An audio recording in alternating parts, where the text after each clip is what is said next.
Students, आज हम significant figures के बारे में पढ़ेंगे। तो सबसे पहले ये देखते हैं कि सिग्निफिकेंट फिगर्स क्या होते हैं, इनकी डेफिनेशन क्या है, और उसके बाद सिग्निफिकेंट फिगर के रूल्स के बारे में जो है वो स्टडी करेंगे बारी बारी। तो सबसे पहले यहाँ पे आपको वर्ड एक नज़र आ रहा है, सिग्निफिकेंट।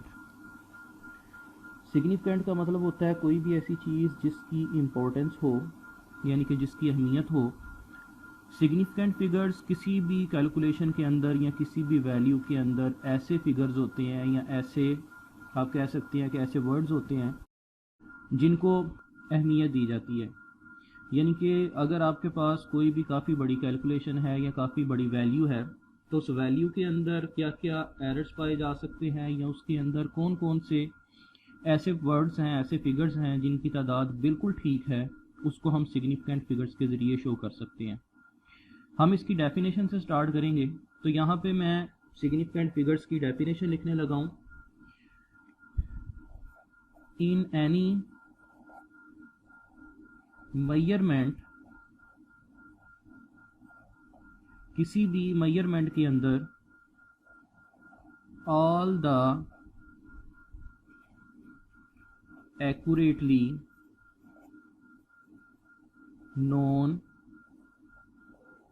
डिजिट्स, किसी भी मेजरमेंट के अंदर ऐसे डिजिट्स जिनका हमें बिल्कुल एग्जैक्ट पता होता है कि वो ठीक हैं, एंड द फर्स्ट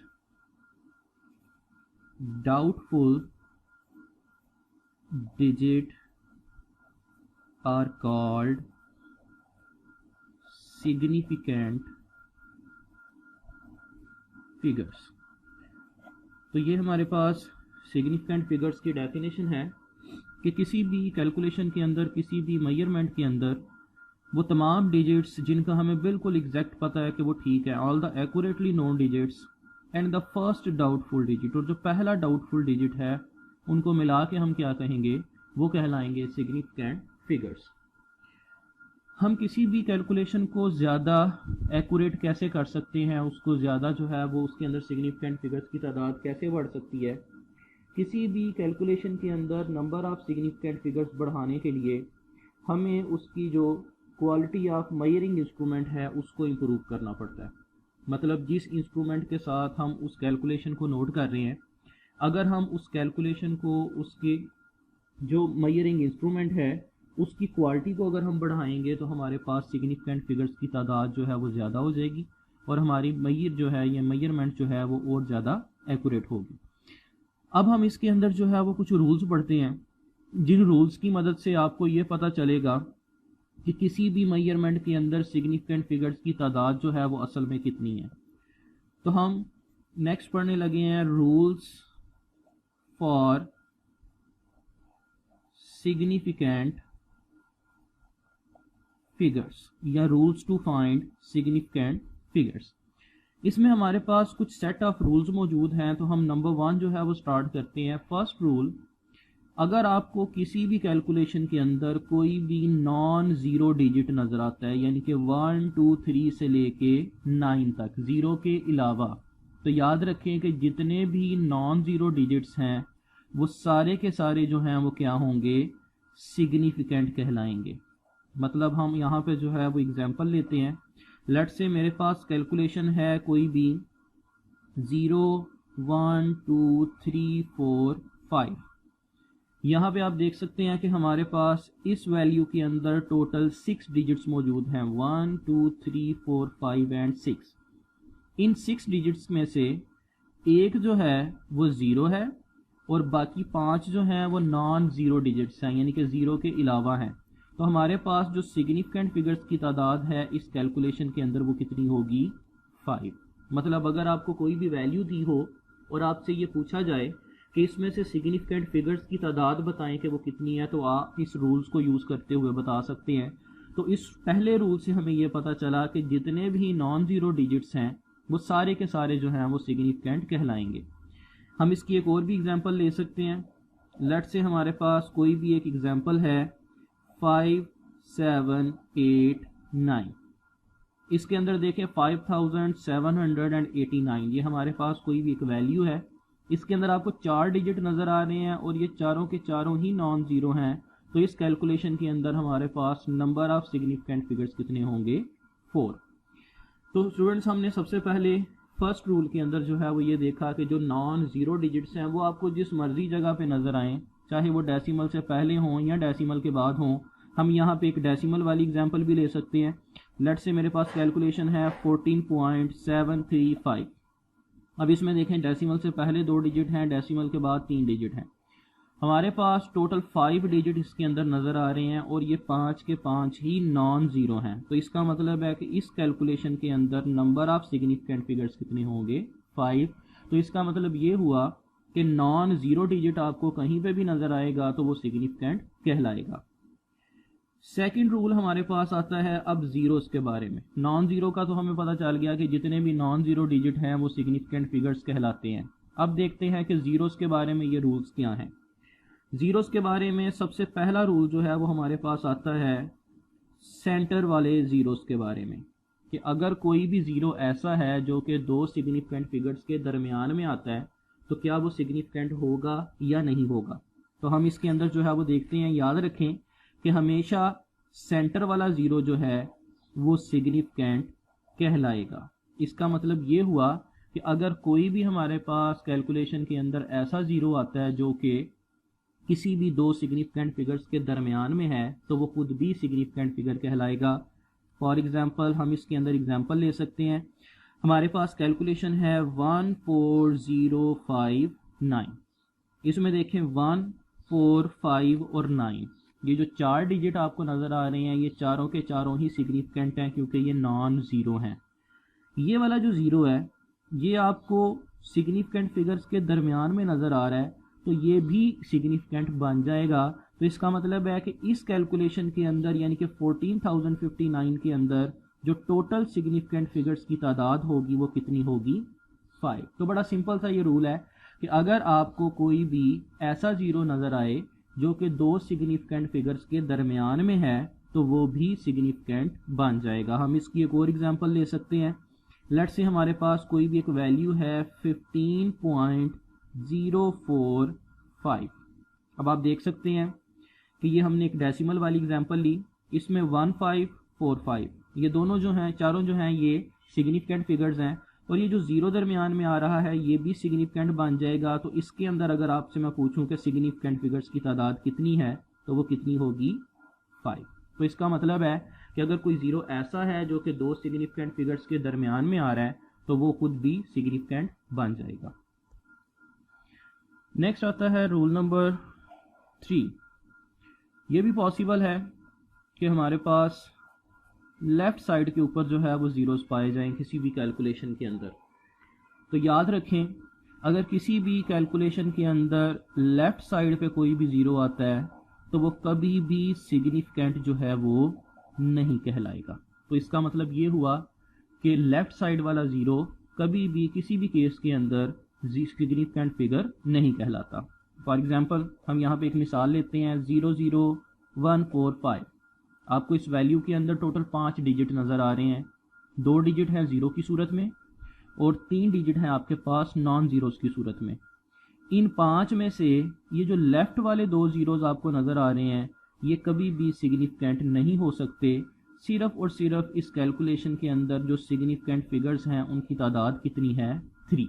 तो अगर आपसे पूछा जाए किसी भी वैल्यू के अंदर कि क्या लेफ़्ट साइड वाले ज़ीरो सिग्निफिकेंट होंगे तो आपका आंसर ये होना चाहिए कि लेफ़्ट साइड वाले ज़ीरो जो है वो कभी भी सिग्निफिकेंट नहीं कहलाते।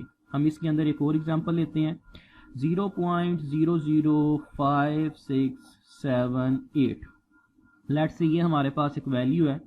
आपको इसके अंदर लेफ़्ट साइड पे 3 ज़ीरो नज़र आ रहे हैं। याद रखें कि ये तीनों ज़ीरो जो हैं ये सिग्निफिकेंट नहीं होंगे। इसके अंदर सिग्निफिकेंट फिगर्स की तादाद जो है वो जस्ट कितनी पाई जा रही है, 4। तो इसका मतलब ये हुआ कि लेफ़्ट साइड वाले ज़ीरोज़ को आपने जो है वो कभी भी सिग्निफिकेंट फिगर कंसीडर नहीं करना। नेक्स्ट है हमारे पास रूल नंबर 4। ये भी पॉसिबल है कि किसी भी वैल्यू के अंदर राइट साइड पे ज़ीरो आ जाए। देखें ज़ीरोज़ की पोजीशंस जो हैं वो 3 ही बन सकती हैं पॉसिबल। या तो ज़ीरो सेंटर में आ सकता है, या तो लेफ़्ट साइड पे आ सकता है, या फिर राइट साइड पे आ सकता है। हमने सेंटर वाले ज़ीरोज़ के बारे में भी पढ़ लिया कि वो सिग्निफिकेंट होंगे। लेफ्ट साइड वाले ज़ीरोज़ के बारे में भी देख लिया कि वो सिग्निफिकेंट नहीं होंगे, और अब हम राइट साइड वाले ज़ीरोज़ के बारे में देखने लगे हैं। दे मे और मे नॉट बी सिग्निफिकेंट। इसका क्या मतलब हुआ कि जो राइट साइड वाले ज़ीरोज़ हैं वो सिग्निफिकेंट हो भी सकते हैं और वो सिग्निफिकेंट नहीं भी हो सकते। यानी कि ये आपको जज करना पड़ेगा कि कौन से राइट साइड वाले ज़ीरो सिग्निफिकेंट हैं और कौन से सिग्निफिकेंट नहीं हैं। जैसे मैं यहाँ पे जो है वो एक एग्जांपल यूज़ करता हूँ। लेट्स से मेरे पास वैल्यू है 410.0 और मैं आपसे पूछूं कि इस वैल्यू के अंदर सिग्निफिकेंट फिगर्स कितने हैं, तो आप सोचें ज़रा कि आपका आंसर क्या होगा। आप यकीनन जो सोच रहे हैं वो आपका आंसर जो है वो गलत ही होगा। उसकी क्या रीज़न है? आपको डेसिमल से पहले एक ज़ीरो नज़र आ रहा है और डेसिमल के बाद एक ज़ीरो नज़र आ रहा है। कुछ स्टूडेंट्स ये कहेंगे कि इस वैल्यू के अंदर सिग्निफिकेंट फिगर्स की तादाद है 3, जो कि गलत है। कुछ ये कहेंगे कि इसके अंदर सिग्निफिकेंट फिगर्स की तादाद 2 है, वो भी गलत है। और कुछ ये कहेंगे कि इसके अंदर सिग्निफिकेंट फिगर्स की तादाद जो है वो 1 है। तो याद रखें कि इस वैल्यू के अंदर सिग्निफिकेंट फिगर्स की तादाद कितनी है? 4। ये मैं आपको अभी बताता हूँ कुछ देर तक कि इसके अंदर सिग्निफिकेंट फिगर्स की तादाद 4 कैसे है। उससे पहले मैं एक और एग्जांपल लेता हूँ। फ़र्ज़ करें कि मेरे पास एक वैल्यू है 5000 किलोग्राम। अब इसमें अगर मैं आपसे पूछूं कि सिग्निफिकेंट फिगर्स की तादाद कितनी है, आपको 3 ज़ीरो राइट साइड पे नज़र आ रहे हैं एक नॉन ज़ीरो डिजिट के। आप ये कहेंगे फौरी तौर पे कि इसके अंदर सिग्निफिकेंट फिगर्स की तादाद 4 है, जो कि गलत है। इस वैल्यू के अंदर हम सिग्निफिकेंट फिगर की तादाद जो है उसको फौरी तौर पे फाइंड नहीं कर सकते। उसकी रीज़न क्या है, अब वो गौर से सुने। सबसे पहले मैंने इसके अंदर बताया कि 410.0 के अंदर 4 सिग्निफिकेंट फिगर्स हैं और 5000 के अंदर हम सिग्निफिकेंट फिगर्स की तादाद का पता नहीं लगा सकते। ज़रा गौर से देखें कि इन दोनों के अंदर डिफरेंस क्या है। पहली वाली वैल्यू के अंदर मैंने कोई यूनिट साथ नहीं लिखा, और ना ही इससे पहले मैंने जितनी भी एग्जाम्पल ली हैं किसी के अंदर भी मैंने यूनिट का जिक्र नहीं किया। सिर्फ इसके अंदर जो है वो मैंने यूनिट इसके साथ लिखा, यानी कि किलोग्राम। इसका मतलब है कि यूनिट के लिखने से फ़र्क जो है वो कैलकुलेशन के अंदर पड़ेगा। और वो क्या फ़र्क पड़ेगा, याद रखें, अगर राइट साइड पे ज़ीरो इस तरह से हों कि उसके साथ कोई यूनिट ना लिखा हो, तो राइट साइड वाले सारे के सारे ज़ीरोज़ जो हैं वो सिग्निफिकेंट फिगर्स कहलाएंगे। जैसे कि आपको यहाँ पे नज़र आ रहा है कि 41 तो ऑलरेडी नॉन ज़ीरो डिजिट हैं, ये तो सिग्निफिकेंट होंगे ही। साथ ये जो 2 ज़ीरोज़ आपको नज़र आ रहे हैं, ये 2 ज़ीरोज़ जो हैं ये भी सिग्निफिकेंट फिगर बन जाएंगे, क्योंकि ये राइट साइड पे हैं, डेसिमल से पहले वाला भी और बाद वाला भी। तो हमारे पास टोटल सिग्निफिकेंट फिगर्स की तादाद कितनी आएगी? 4। अब इस वैल्यू के अंदर हम कैसे नहीं पता लगा सकते कि सिग्निफिकेंट फिगर्स की तादाद कितनी है। याद रखें, अगर साथ यूनिट गिवन हो तो जो राइट साइड वाले ज़ीरोज़ हैं वो आपके राइट साइड वाले जो ज़ीरोज़ हैं ये आपके डाउटफुल हो जाते हैं कि इनमें से कौन सा ज़ीरो सिग्निफिकेंट है और कौन सा नहीं है, क्योंकि ये डिपेंड करता है आपके मेजरिंग इंस्ट्रूमेंट के लीस्ट काउंट पे। यानी कि आपने ये जो किलोग्राम मैयर किया, ये जाहिर सी बात है कि किसी ना किसी इंस्ट्रूमेंट के साथ मैयर किया। अब उस इंस्ट्रूमेंट का लीस्ट काउंट जो है वो कितना था, उस पर डिपेंड करते हैं आपके सिग्निफिकेंट फिगर्स। जैसे हम इसको पढ़ते हैं, लेट से मेरे पास एक ऐसा इंस्ट्रूमेंट है जिसका लीस्ट काउंट है 1 kg, यानी कि 1 किलोग्राम। वो कम से कम 1 किलोग्राम मैयर कर सकता है। लीस्ट काउंट का मतलब होता है वो कम से कम वैल्यू जो कोई भी आप मैयरिंग इंस्ट्रूमेंट के साथ मैयर कर सकते हैं। तो हम अगर कम से कम 1 किलोग्राम कर सकते हैं और हमने 5000 किलोग्राम को मैयर किया, तो इसका मतलब है कि हमने सारे के सारे ज़ीरोज़ बिल्कुल एक्यूरेटली मैयर किए। तो हम इसी वैल्यू को लिख सकते हैं 5.000 इंटू 10⁻³ किलोग्राम। आप देख सकते हैं कि इस वैल्यू के अंदर और इस वैल्यू के अंदर कोई चेंज नहीं है। जो मतलब इसका है वही मतलब इसका है, लेकिन हमें इसके अंदर सिग्निफिकेंट फिगर्स की तादाद पता चल गई और वो कितनी निकल आई? 4। अब फ़र्ज़ करें कि अगर हम इसी एग्जांपल को इस तरह से लेते हैं कि मेरे पास, मैं पता लगाना चाह रहा हूं कि 5000 किलोग्राम के अंदर सिग्निफिकेंट फिगर्स की तादाद कितनी है, और जिस मैयरिंग इंस्ट्रूमेंट के साथ मैंने उसको मैयर किया उसका लीस्ट काउंट बढ़ के कितना हो गया? 10 किलोग्राम। पहले 1 किलोग्राम था, अब वो 10 किलोग्राम हो चुका है। तो देखते हैं कि एक ज़ीरो का यहाँ पे इजाफा हुआ। जब एक ज़ीरो का लीस्ट काउंट के अंदर इजाफा होगा तो यहाँ से एक ज़ीरो की एक्यूरेसी जो है वो लेस हो जाएगी, कम हो जाएगी। इसी वैल्यू को मैं कैसे लिख सकता हूँ, 5.00 इंटू 10⁻³ किलोग्राम, यानी कि अब मेरे पास सिग्निफिकेंट फिगर्स की तादाद कम होके कितनी रह गई है, 3। तो इसका मतलब ये हुआ कि जब हम लीस्ट काउंट की वैल्यू को बढ़ा देंगे तो उससे सिग्निफिकेंट फिगर्स की तादाद में कमी आ जाएगी। जैसे कि मैंने लेक्चर के स्टार्ट में जिक्र किया था कि अगर हम सिग्निफिकेंट फिगर्स की तादाद को बढ़ाना चाह रहे हैं तो हमें इंस्ट्रूमेंट की एक्यूरेसी जो है उसको बेहतर बनाना पड़ेगा। तो याद रखें, जैसे जैसे किसी भी इंस्ट्रूमेंट के लीस्ट काउंट की वैल्यू बढ़ती जाती है वैसे वैसे उसकी एक्यूरेसी जो है वो डिक्रीज होती जाएगी। तो लीस्ट काउंट और एक्यूरेसी दोनों एक दूसरे के ऑपोजिट हैं। जब लीस्ट काउंट 1 किलोग्राम था तो उस वक्त वो इंस्ट्रूमेंट ज़्यादा एक्यूरेट था। जब उसका लीस्ट काउंट 10 किलोग्राम हुआ तो उसकी एक्यूरेसी जो है वो क्या हो गई, कम हो गई। जैसे हम इसके अंदर एक और एग्जांपल ले सकते हैं इसी की, कि फ़र्ज़ करें कि मेरे पास 5000 किलोग्राम है और मैंने ये पता लगाना है कि इसके अंदर लीस्ट सिग्निफिकेंट फिगर्स की तादाद कितनी है। लेट्स से इंस्ट्रूमेंट का जो लीस्ट काउंट है वो बढ़ के 100 kg हो गया।